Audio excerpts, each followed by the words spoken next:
The changing of the seasons affects many things. The clothes we wear, the food we crave, and even our fitness goals. With summer coming to an end and winter just around the corner, many of us might be asking ourselves, should I bulk or should I cut? Here's a simple guide to help you decide. Understanding the basics of bulking. What it even is bulking? So bulking means that you're trying to put on mass, ideally muscle. It means that you eat more food than your body burns, and this is also known as a caloric surplus.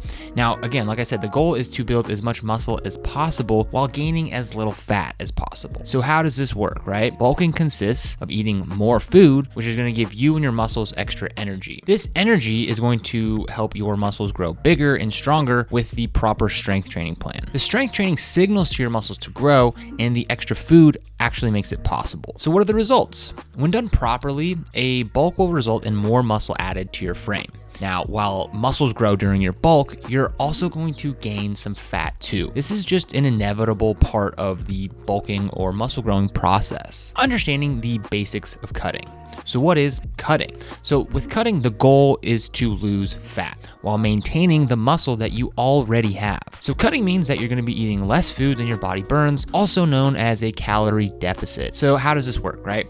Eating less than your body burns means that your body is going to be using your stored fat for energy. And this is how you get leaner over time. So what are the results, right? Cutting is going to help you see the muscles that you've built during a bulking or gaining phase. But be careful here, because if you cut too much or too fast, you can risk losing some of that hard-earned muscle as well. When deciding whether you should bulk or cut, the one question that you need to ask yourself is this: if I were to gain some extra fat over the next 6 months, would I be okay with that? If gaining some fat over the next 6 months doesn't bother you and you want to put on more size or strength, bulking might be the right choice for you. Or do you want to start with less fat? So if you currently have more fat than you like, or maybe you just don't feel super confident with your shirt off at the moment, then you might want to consider cutting first before going into a bulk. Starting your bulk with less fat sets you up for better results and will put you in a better headspace for the journey. The last thing you want to do is be on the fence, not really comfortable with your shirt off, but you want to put on size, and so you go into a bulk and then you end up gaining more unwanted fat that you really don't feel comfortable gaining,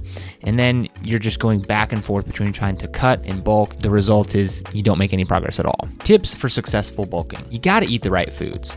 Just because the goal is to put on size doesn't mean that it's a free-for-all. A dirty bulk might sound appealing at the start, where you kind of eat anything that you want, but you're going to be putting on much more fat, which will make your cut that much harder when the time comes. Even though you're eating more and the goal is to eat more, you still want to choose foods that are good for you. Think the foods that you'd eat on a cut, but just in larger amounts. Think lean meats, whole grains, fruits, and vegetables. Lift weights. Eating more is only half the battle of bulking. Strength training with proper intensity is the other half. Your muscles are going to grow best when they work hard, and lifting weights is the best way to give them the challenge that they need in order to put on the muscle in the size that you desire. So in your strength training sessions, you need to train with enough intensity to spark muscle growth. You got to give your muscles a reason to grow.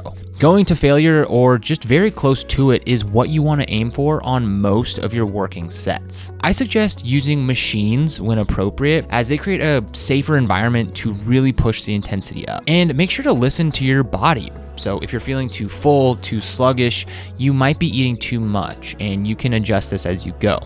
I would aim to gain 0.5% to 1.5% of your body weight each week as a good target to aim for. Tips for successful cutting.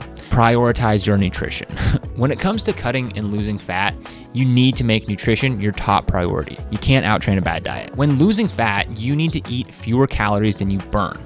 And to avoid getting too hungry and making your life miserable, you want to focus on foods that have a low caloric density, meaning the amount of food is large, but the amount of calories is relatively small. Eat enough protein. Protein is essential to maintaining your muscles when you're cutting, so make sure to include it in every single meal. I like to aim for about 0.8 to 1 gram of protein per pound of body weight at least.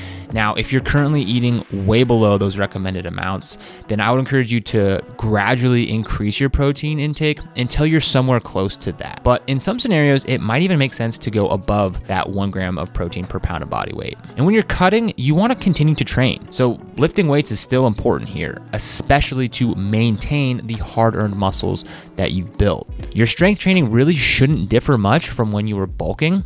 You still want to maintain that high level of training intensity, but adding in some low intensity cardio can help burn extra calories and help you create your calorie deficit, which you're going to need to lose that fat and cut down. Low intensity cardio will also help with your ability to recover in between strength training sessions, as well as your ability to recover in between sets during a given workout. And when it comes to cutting, go slow.